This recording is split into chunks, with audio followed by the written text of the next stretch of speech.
Bonsoir à tous, bienvenue dans votre émission La Réunion, on l'est là. Encore une fois, prenez soin de vous, regardez bien comment vous vous déplacez, à qui vous fréquentez, parce que on annonce déjà à La Réunion je dirais pas que c'est une nouvelle vague, ça serait mentir, mais en tout cas, il y a un variant Delta qui est là et malheureusement, il faudra quand même encore faire tant attention et être très prudent.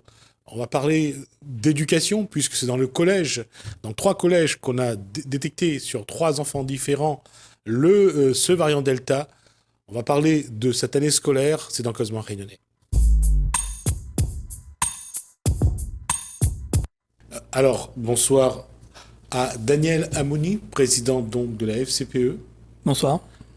J'allais dire que on a vu en 2020 comment cette crise sanitaire a changé la donne. Et cette année encore, c'est un paradoxe, ça a été pire. Oui, effectivement, on peut dire que la situation ne s'est pas améliorée. Elle a forcément été dégradée dans les établissements scolaires.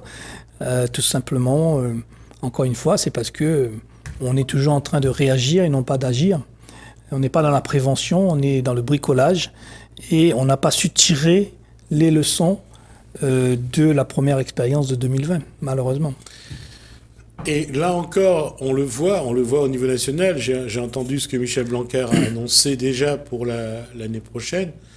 Un nouveau projet. Le grand oral, je ne sais pas quel va être le bilan. Je ne sais pas si vous avez déjà des éléments là-dessus. Non, pas encore, il est trop tôt, mais on pourra pas dire qu'aujourd'hui, enfin, on peut dire qu'il ne sera pas malheureusement un bilan positif. Nous, depuis que cette décision de cette réforme a été voulue par le ministre, nous avons toujours combattu parce que, encore une fois, on a les idées, on veut faire beaucoup de choses. Mais malheureusement, on ne met pas les moyens. Et le grand oral, ce qu'on peut lui reprocher, c'est qu'on n'a pas mis les moyens pour préparer les enfants à passer ce grand oral. Et ce qui est gênant, en fait, ce qui est gênant surtout en politique, c'est lorsqu'on essaye de faire croire, lorsqu'on crée une façade. Pourquoi je dis ça? C'est parce que ce grand oral devait légitimer le bac 2021. C'est ça. Et est-ce que ça a marché? On va attendre les résultats, mais on peut déjà dire que le bac, de manière générale lui-même, ne s'est pas fait comme il devait se faire. Encore une fois, on a eu un ministre qui a décidé tout seul, qui n'a pas écouté que ce soit le corps enseignant, que ce soit les fédérations de parents d'élèves, parce que c'est un ministre qui croit tout savoir, c'est un ministre qui croit détenir la science infuse et qui pense que quand il décide de quelque chose, forcément c'est une bonne chose. Et tant qu'on n'apprendra pas, tant que ce ministre n'apprendra pas à se concerter, bien sûr c'est le politique qui décide au final, mais il faut aussi écouter les gens de terrain, les acteurs, les enseignants, l'administration, les parents, les syndicats, etc. Si vous n'écoutez pas ce qui vient du terrain, eh ben, on arrive à quelque chose de hors sol. Donc aujourd'hui, on a un ministre qui est hors sol et qui ne veut pas, parce que c'est un politique, aussi reconnaître qu'il peut faire des erreurs. Nous sommes tous des humains, nous faisons tous des erreurs. Oui, mais là, on l'a vu. Pareil pour arrivé à chaque mois de mars, il faut faire ces 3 choix. C'est ce fameux Parcoursup, entre autres. On voit depuis un moment que ça a ses limites, que les premiers arrivés sont les premiers servis généralement, et ce sont toujours les meilleures filières et les meilleures écoles. Après, il y a, les meilleurs lycées. Après, il y a, là, on amène cet oral-là, pour essayer de donner un peu de dimension à cet examen du bac. On va faire un clin d'œil à Bonaparte, à Napoléon Bonaparte, parce que c'est lui qui l'a institué. Mais aujourd'hui, qu'est-ce qui reste de ce bac? Alors déjà, pour revenir un petit peu sur Parcoursup, là aussi, c'est la démonstration d'une administration qui n'écoute pas. Parcoursup a quand même été attaqué devant le Conseil d'État notamment, et a été critiqué. Non pas par nous, Fédération de parents d'élèves, certes, mais aussi, il y a une décision de la Cour de cassation qui donc a condamné le gouvernement sur la mise en œuvre de ce dispositif, notamment sur le côté élitisme, si je peux dire ça comme ça. Donc oui, il y a un problème déjà avec Parcoursup. Le bac, on est tous très attachés au bac. Ça, c'est que vous demandez à n'importe quel parent, vous demandez aux élèves, on est attaché au bac. Le problème, c'est qu'on n'arrête pas de mettre chaque ministre qui passe veut sa réforme, veut faire comme mettre son nom sur une réforme. Je rappelle quand même que Blanquer, quand il a été élu ministre, avait dit « je ne veux pas de loi à mon nom ». Il l'a fait quand même. Donc il a cédé aussi au chant des sirènes. Et donc on n'a pas de stabilité du bac depuis un certain nombre d'années, puisque presque tous les ans, on nous parle d'une réforme. Là, il annonce encore quelque chose qui va être réformé. Il y a quelque chose qui se prépare bientôt. Voilà. Donc, on ne prend pas le temps d'évaluer ce qui a été fait.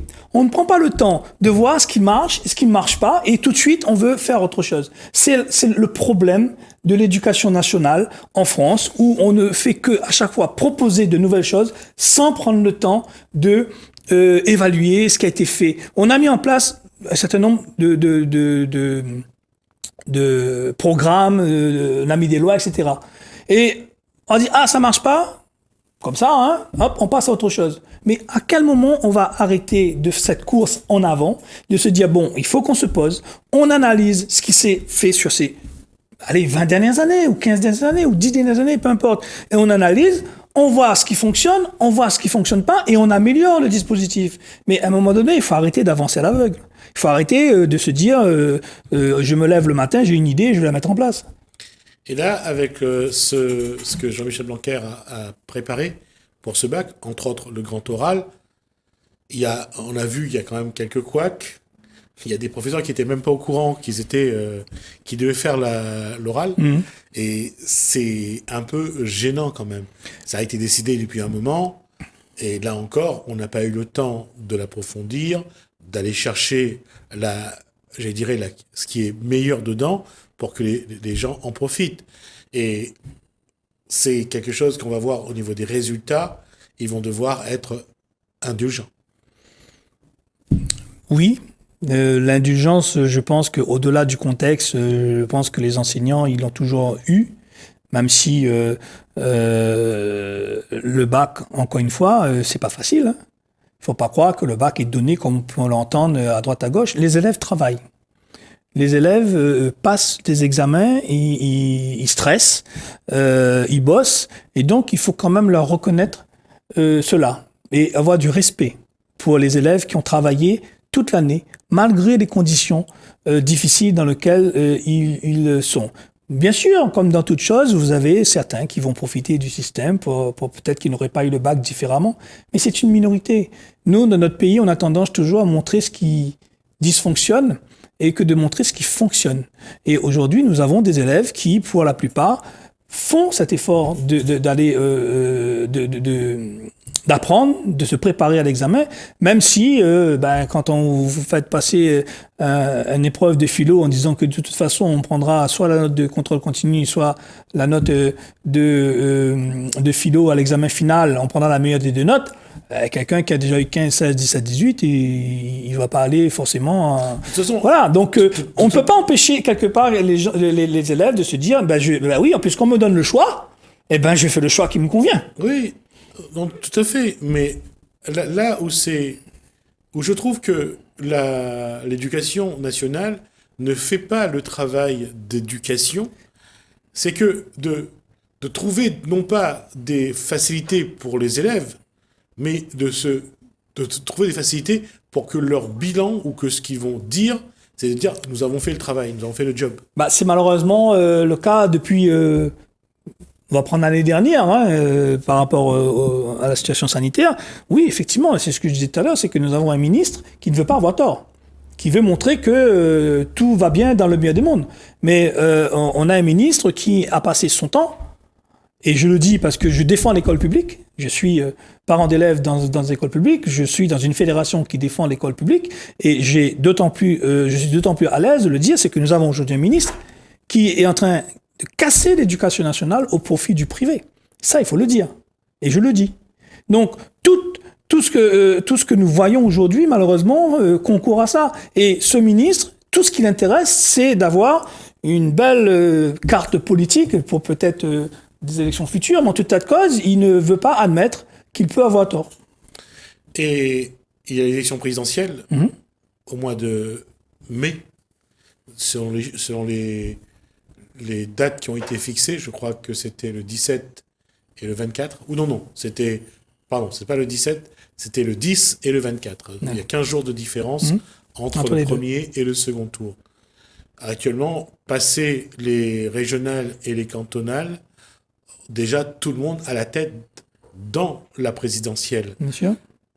Est-ce que les projets qui vont arriver au niveau de l'éducation, ça sera pour permettre au président sortant d'être réélu ?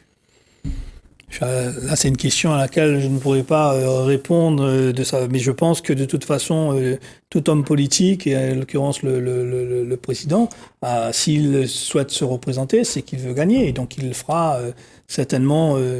il mènera une politique pour lui permettre de gagner les élections. Mais au-delà de ça, ce qui est important, c'est que nous, au niveau de la FCPE, nous serons vigilants de voir ce qui va se faire dans l'éducation nationale et de voir si ça va dans l'intérêt de l'élève, ce qui n'est pas aujourd'hui tout à fait le cas. On a vu pendant les moments les plus difficiles de cette crise sanitaire, le président de la République, Emmanuel Macron, a mis en place le repas à 1 euro pour les étudiants.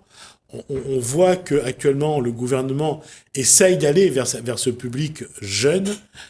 Est-ce que c'est d'abord sur une durée très courte ou c'est sur un temps plus ou moins long? Ou est-ce que c'est juste politique?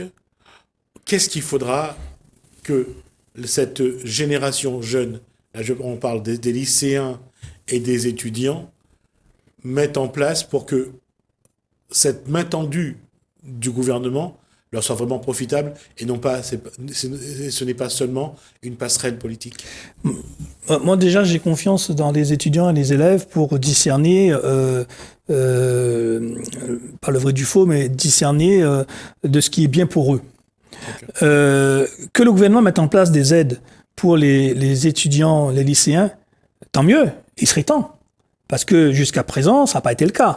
Nous avons eu des étudiants, et notamment des étudiants réunionnais, qui étaient en grande souffrance pendant la crise Covid et qui ont dû se battre pour obtenir quelque chose. Donc, et c'est là où c'est pas normal. C'est qu'ils n'auraient pas dû avoir à se battre. Et on aurait dû, dès le début de cette crise, analyser et voir les conséquences que ça allait avoir sur la vie des étudiants, sur la vie des lycéens, sur la vie de monsieur, madame, tout le monde, de toute façon, ce qui n'a pas été fait. Et effectivement, aujourd'hui, on peut dire qu'on fait des actions avec un intérêt caché derrière, enfin caché, on s'entend, et il n'est pas si caché que ça, mais en tout état de cause, toujours, on n'est pas dans une stratégie, je dirais, d'accompagnement de nos jeunes dans leur éducation, dans leur formation universitaire ou dans le domaine du travail. On a le sentiment aujourd'hui que justement on fait des coups. Alors ce qu'on a besoin, et les étudiants, ils ont besoin de stabilité. Donc les étudiants, on le sait, ont toujours eu du mal à faire leurs études sans devoir, pour certains, travailler à côté. Donc, on connaît la situation, on connaît tout ça, et on ne fait rien. Et là, on profite de la crise pour dire, voilà, je vais donner 1 euro pour le repas à 1 euro. Ça aurait dû être fait depuis bien longtemps. Et il y a une chose qui est vraie aussi, ces étudiants, c'est aussi un électorat. Oui. Un gros électorat que tout le monde va caresser dans le sens du poil à partir de septembre. Ça va commencer à vraiment se mettre en place. Est-ce qu'il faut aujourd'hui, avec les problèmes qu'ont les étudiants, que déjà pour faire leur travail d'étudiant, ensuite pour trouver les moyens de pouvoir faire des études, est-ce qu'il faut en plus leur ajouter la politique? Parce que on voit qu'aujourd'hui, ce public pèse beaucoup, mais est-ce qu'ils auront le temps de réfléchir, de faire le bon choix? Qu'est-ce qu'il faudrait faire pour que les étudiants puissent, d'une part, exister, mais en même temps ne pas avoir à être constamment dans la politique et ne plus pouvoir penser à être jeunes, à apprendre à faire leurs études et à grandir? Alors, on est dans une démocratie où à partir de 18 ans, on a le droit de vote. Donc, il appartient à chaque jeune de 18 et plus de se faire son opinion sur tel ou tel candidat, sur tel ou tel programme.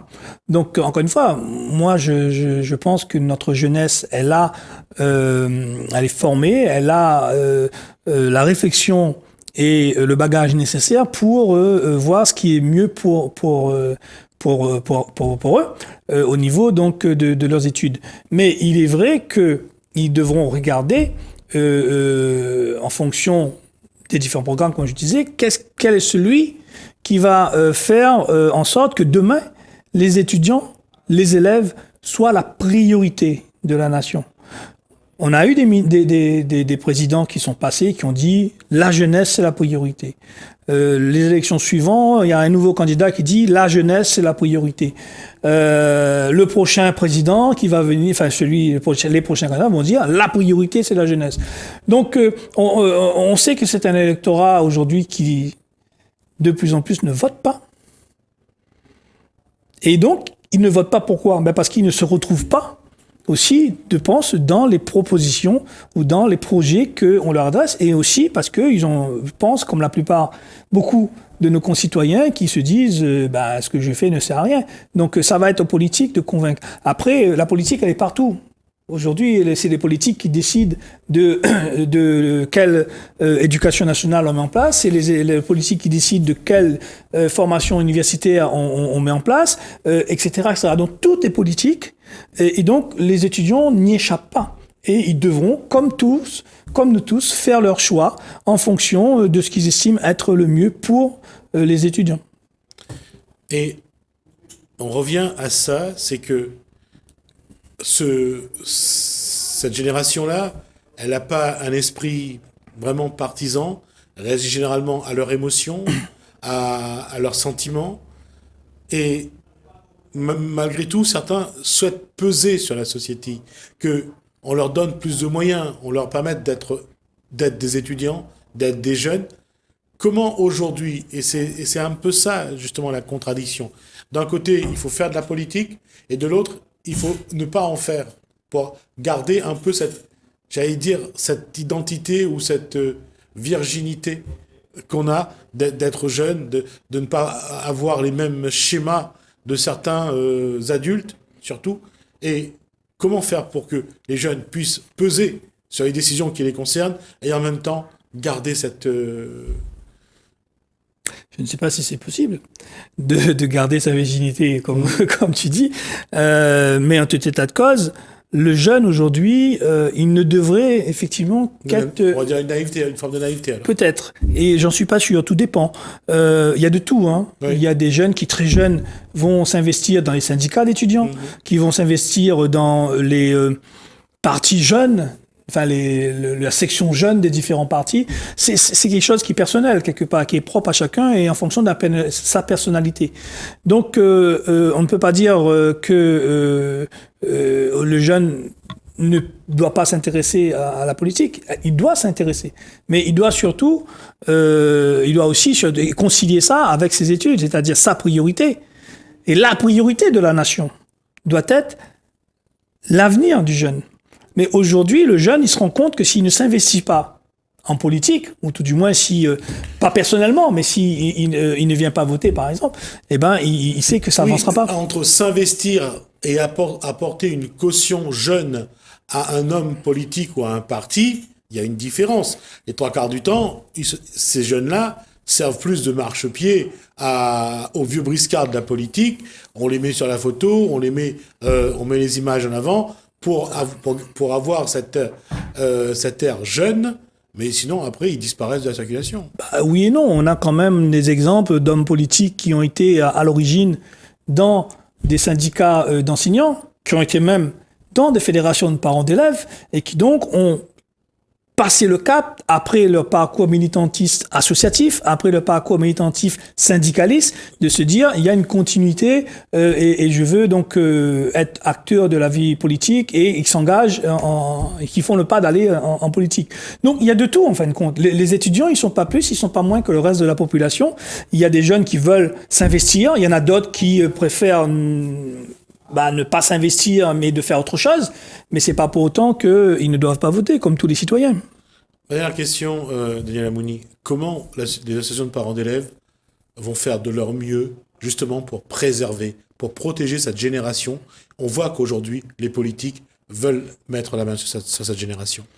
Déjà, en étant vigilant au niveau des lycées, pour justement qu'on ne fasse pas tout et n'importe quoi avec les élèves, on a eu malheureusement le cas où le ministre avait cautionné, voire créé un syndicat d'étudiants pour pouvoir contrer les syndicats étudiants existants, donc avoir son propre syndicat. Donc il faut qu'on arrive à être vigilant pour que ce genre de choses ne se représentent pas, pour que les étudiants et les élèves choisissent librement, parce que vous avez aussi donc dans les lycées, vous avez des syndicats lycéens, on va dire, si on peut les appeler comme ça, donc qui présentent des listes, et donc il ne faut pas justement que le politique vienne polluer le débat entre les élèves en voulant manipuler les uns les autres. Donc nous, au niveau de la fédération, c'est ce que nous avons fait, ce que nous continuerons à faire, c'est d'être vigilants. De deux, c'est aussi d'accompagner, parce que ces élèves, ce sont nos enfants qui sont dans des lycées, et donc nous les accompagnerons pour que eux aussi, ils puissent demain être des citoyens éclairés. Et donc, qu'ils puissent faire la distinction entre telle ou telle chose, entre la vérité et la manipulation. C'est former le citoyen tout simplement de demain, et la FCPE prendra, comme elle a toujours fait, ses responsabilités en aidant, en accompagnant les jeunes qui, encore une fois, sont nos enfants et qui ne sont pas des marionnettes du gouvernement. Merci Daniel Amouni sur ce sujet-là. Vous restez là parce qu'on on va se retrouver juste après. Très bien. Une autre discussion. On va marquer une pause. On se retrouve juste après.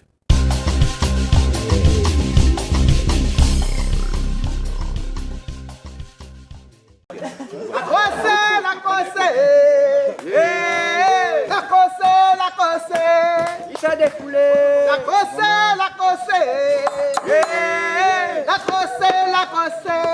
Il s'est défoulé.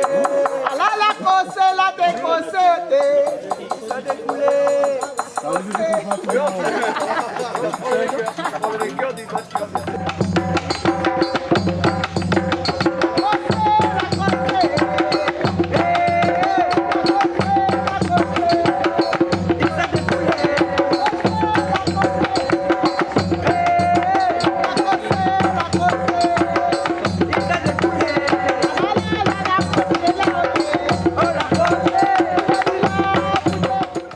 C'est quoi l'accroche par définition pour vous? L'accroche, c'est un sport de combat. Dans le temps avant, tu dit une bonne personne quand tu sors dans le champ de canne, quand tu travailles dans les habitations, tu dis bon là nous les fatigués, mais avant notre case là, non je l'accroche. L'accroche là c'était un sport où ça banat et à pied à terre. Quand tu es à pied à terre, tu dis la paix. Donc, il était comme un jeune combat, mais on va dire sans conséquences pour les deux bouts, quoi. Donc, voilà, c'est un sport de combat traditionnel. L'accroche, c'est une lutte traditionnelle. On va dire qu'on en a plus de 100 ans. Notre grand-père était joué ça. Hein. Moi-même, mon papa l'a joué. Là, je l'accroche. Il était raconte à moi, il dit comme ça avant. Il était des familles agriculteurs. Quand il était ça va, quand il était sur le coup de canne, il était fatigué. À un moment donné, il était mettre une paille canne là. Après, il était plusieurs entre cousins, camarades. Il dit bon, allez, on fait un cercle. Et puis bon, qui passe premier. Donc, l'avait sacré passe premier. Ensuite, les règles, c'est simple. Hein. Tu arrives, tu as une lutte de force. Une fois, là, arrive à terre, il appuie. Donc il met toute son force, tout son poids dessus le camarade justement sacré à terre. Et après là, soit il essaye de retourner son camarade la mettre à terre, ou bien soit il essaye d'étrangler ou faire une prise quoi que ce soit sur le bras, sur le cou, quoi que ce soit. Et donc là, à partir de là, ça que la paix, il dit aïe, la paix. Donc là, et ainsi de suite. Donc tant que les gagne, il reste au milieu. Il dit bon allez, viens où, chacun son tour. Donc voilà, donc dans le temps avant, c'était, nous va dire que si tu faut remonter le temps, c'est bien, parce que nous devons bien voir ça. Et la ligue, nous va dire, il date depuis un peu plus de déjà 8 ans. 8 ans. Et moi, justement, le président de cette ligue-là, Aujourd'hui, nous promouvoir justement la culture réunionnaise, hein, et pour dire que nous avons aussi un patrimoine culturel sportif tel que la croche. Avant nous disons, c'était fait ça justement après quand tu sors de Cannes, des batailles sur bord de la mer. Quand tu sors de l'église, pareil, tes autres forces, tu appelles ça la croche. Alors nous justement, ce que nous voulons, c'est justement reprendre tout ça là, nous. Nous voulons remettre ça un peu dans notre tradition. Comme le meringue nous arrive, nous mettre ça là, nous tout ensemble, nous pratiquons. Donc justement, moi je suis là pour ça. Donc promouvoir le patrimoine culturel réunionnais. Aujourd'hui, combien de Réunionnais pratiquent la croche? Alors aujourd'hui, nous avons plus ou moins 5-6 clubs. 5-6 clubs. Et justement, le but, c'est de transmettre justement et puis d'attirer les clubs. Hein. Là, comme ici, nous l'avons pu voir, nous en avons des lutteurs, nous en avons des crocheurs, nous en avons des judokas, des jujutsukas et aussi des boxeurs que l'avenir, cette journée-là, justement, que moi l'ai organisé. Et voilà, donc toujours nous sommes dans cet esprit culturel, d'échange, tout ce qui concerne, tout ce qui touche au patrimoine. Parce que comme vous connaissez là, nous sommes dans une période où ça tout va très vite avec l'arrivée d'Internet. Puis personne y apprend vraiment son culture, son patrimoine. Tout le temps nous sommes sur notre téléphone, mais là il faut vraiment faire un pause. Il faut dire bon, écoute, mais là il faut nous retravailler un peu dessus notre culture réunionnaise. Quelque part, l'être humain est à la recherche de son histoire, de son vécu. Et déjà, bon, maintenant, déjà le sport, la croche, c'est déjà bien. Ouais.